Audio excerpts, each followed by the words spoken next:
목사의 아침 묵상 2023년 3월 1일 수요일 아침입니다. 오늘은 출애굽기 10장 1절로 6절 말씀을 통해서 기회 이런 제목으로 말씀 묵상의 은혜를 나누겠습니다. 오늘은 3.1절입니다. 이젠 독립이라는 단어가 오늘을 살아가는 세대에게 더 이상 큰 의미를 주지 못하고 상업적 활동에 이용되는 시대가 되었습니다. 1945년 해방을 했으니 아직 100여 년이 지나지 않은 아픈 역사의 자국이지만 벌써 오늘을 사는 세대에게는 휴일로만 여겨집니다.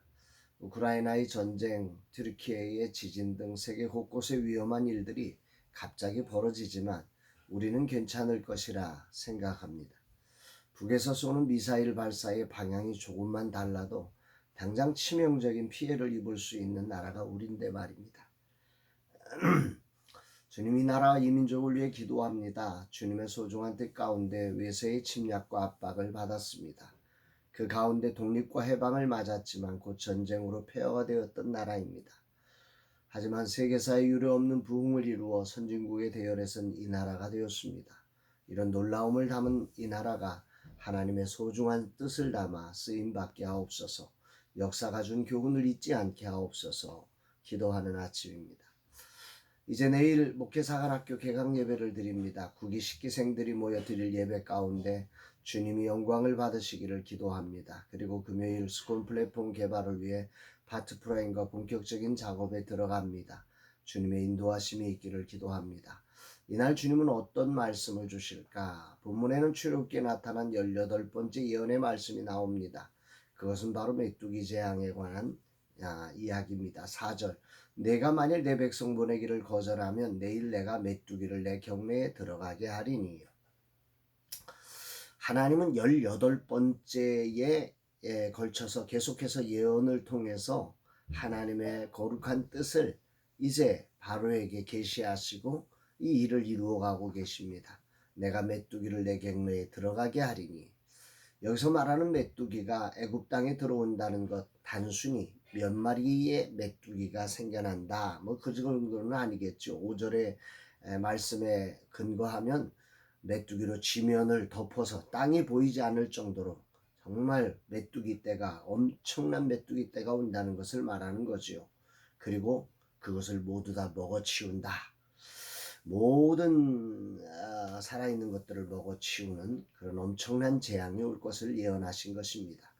이 모든 것들을 주관하시는 나의 하나님 여호와를 찬양하고 영광을 올려드립니다. 이런 놀라운 소식을 모세에게 전하시며 하나님은 이런 말씀을 먼저 전하십니다. 1절로 2절, 여호와께서 모세에게 이르시되 바로에게로 들어가라.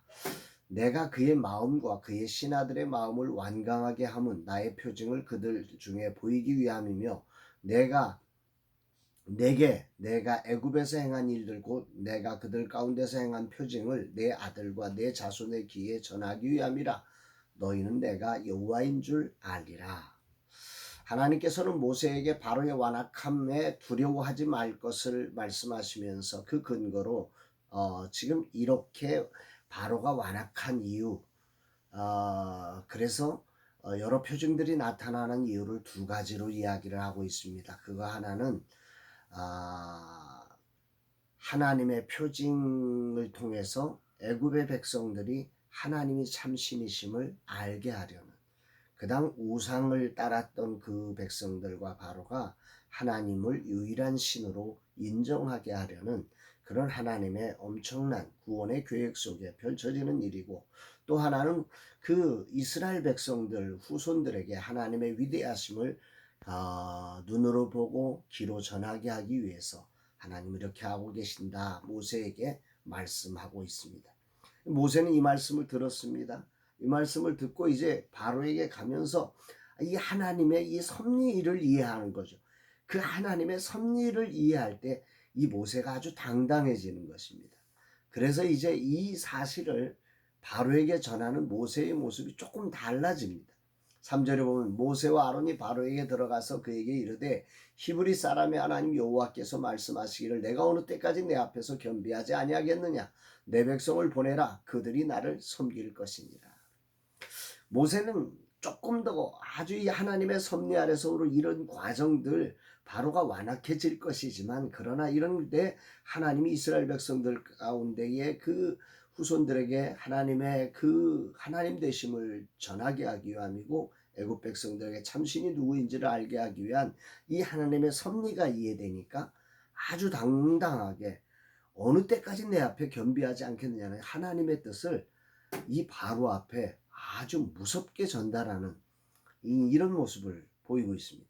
메시지 성경으로 이 부분을 보면 내가 언제까지 굴복하지 않겠느냐, 이렇게 아주 당당하게 이야기를 하는 거죠. 7번째 내 백성을 보내라는 하나님의 요청이죠. 하나님의 마지막 내 백성을 보내라는 마지막 요청이었습니다. 그렇지 않으면 메뚜기 재앙으로 고통을 겪을 것이다. 그렇게 전하고 모세 아론은 그곳을 나와버립니다. 더 이상 협상 이런 것도 이제 필요치 않습니다. 섭리가 알거든요. 언제까지 굴복하지 않겠느냐. 오늘 아침 이 구절이 울림을 가지고 저에게 들려집니다. 7번의 요청을 들었고 7번의 재앙을 겪었습니다.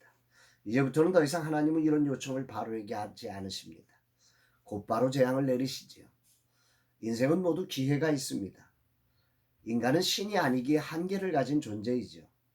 기회는 붙잡지 않으면 지나가는 것입니다. 살 기회를 놓치면 죽임을 당할 것이고, 일어설 기회를 놓치면 넘어지는 것이며, 평화의 기회를 놓치면 전쟁을 맞는 것입니다. 내가 좋아하는 성경 말씀이 생각납니다. 시편 32편 6절. 이로 말미암아 모든 경건한 자는 주를 만날 기회를 얻어서 주께 기도할지라. 진실 홍수가 범람할지라도 그에게 미치지 못하리이다.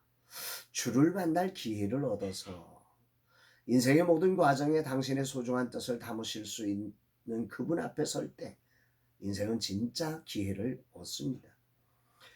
이 기회는 자신을 부인하며 굴복시킬 때만 얻을 수 있는 기회이기도 합니다.